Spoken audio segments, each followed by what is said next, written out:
没有很会打，我这边符文都乱插，有点低调。就是我其实没有很会打 SS，网络上这些百大的每个都 SSS， 我只有2个 S 而已。我知道，我有看。为了今天我有稍微准备一下啦，那请大家多多指教。这个是我的队伍，我先来介绍一下水的地下城，那怎么打？水的地下城，它的是寒冰魔兽，它的魔兽它会把你的每个人的血条冰冻起来，而且它速度超级快。对，所以基本上你这边的血条冰冻起来，你100%的血，你被冰掉7成或8成，你就只剩一点点。它好像被冰2/3，对对对， 75%。你冰了那么多，虽然你是满血，可是你就只有一点点血，所以往扒下去的话，你就会，你也是很脆很薄，你就会很脆很薄。对啊，所以你就算用体力型的，就前面撑坦撑的，其实好像也没有用。这个地图最广泛的解法就是你一定要带风格提速，然后其他的角色要尽量带一些速度角，对不对？回暖，然后让它回一点体。因为它的那个冰，你必须要透过加速跟换回合，你才可以把那些冰解掉。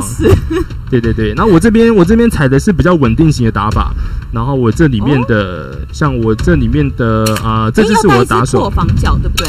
在它龙倒下来的时候，你要带一只破防。等一下我们会看到，龙有3条血。然后这3条血的血量会一次比一次还多，等于说你打死龙之后，龙会复活2次，总共要打3次。那第3次的龙是最硬的，全打死才会上 S 级。可是这3条血的血量其实是固定的哦，第1条命是15万滴，第2条命是30万，第3是50，所以加起来是95万左右。所以这些东西你不管用什么花招打，都是差不多这个数值。那你要怎么样拿到 SS 或者是 SSS 呢？那你要增加额外伤害，让趁它倒下来的时候，它会有一个弥留状态。也只有那个时候可以上状态，不然王平常是免疫的。对，王平常免疫，你有趁他倒下来的时候就上状态，然后上个状态最好用是破防跟缓速这2个最重要。对，那我们就来打打看吧。好，那我们来试看看。哦，顺便讲一下，水功夫妞很好用。对，如果他是你的仓库馆长，赶快把它拿出来，因为我就吃掉了，好好吃的肥料。我这边就是要用风凤的队长来稳定我们的输出。为什么会用风凤来当队长？因为这样子的话就会稳定百爆啊。因为我这边的爆率都有达标，都有70。那我加风凤队长加33爆，100%。我们就踩半自动，重要的时候我会长得真的蛮半下来用。对，然后你看我这边我就先提速，5度，好，补一下，然后这个就轻松打。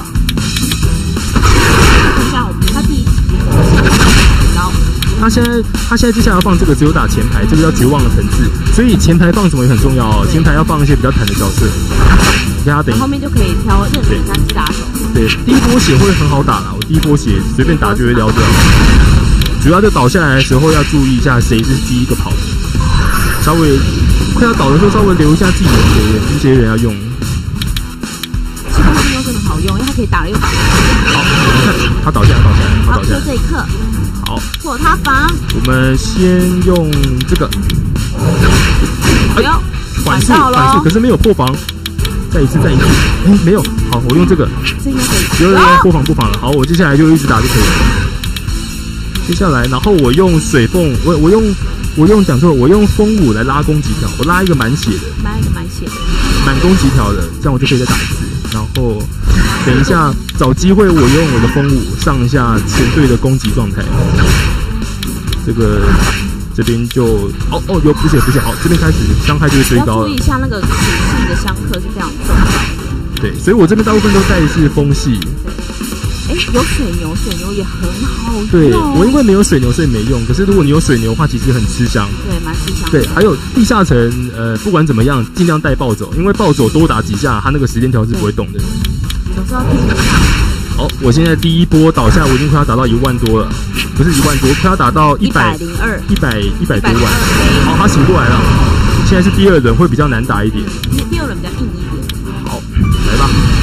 这边就一样，就是撩他的血。我发现啊，在我打了200-300场之后呢，他们其实 A 减跟 A 加这3个啊，你上 A 加之后，你的礼物真的差超多的。它的掉落会变很多，尤其是 A 跟 A 加差超多。可是你们知道，其实 A 加应该很多人都知道啦。其实 A 加跟 S 的分水岭就是王有没有倒下来。如果你王最后一条命没有倒下来，就算你伤害他伤了200-300万，还是 A 加。王一定要全部死透了，全死才会上，才会有 S。对，这个是一个重点。我学的一个概念。所以你打的坦不如打的痛，所以尽量以痛为原则。水关来讲是打的痛，就是后面打手，单体打手是单体吗？对，单体打手。对。火关的话就会因为有那个火关会有一些包底，其实小心的应该是小心的包底，因为它伤害真的很大。火关就是要带那个 AOE， 你要带群攻角。群攻角就类似像火凤嘛。简单介绍，水的带风格速度快，回合数要换得快，补一下。然后火关的话带 AOE。然后真的要一直 AOE， 因为火的会有一直很多包子出来。对，它那包子就很烦。风的话你不要拿走，你说。风的不要拿走。风的就是要一直补嘛，对不对？风的就是要一直补。我自己也带3只就是像光泉神我也带。因为风的你会有触电状态啊，我带一只超好用。他倒第二次了。好，倒第二次。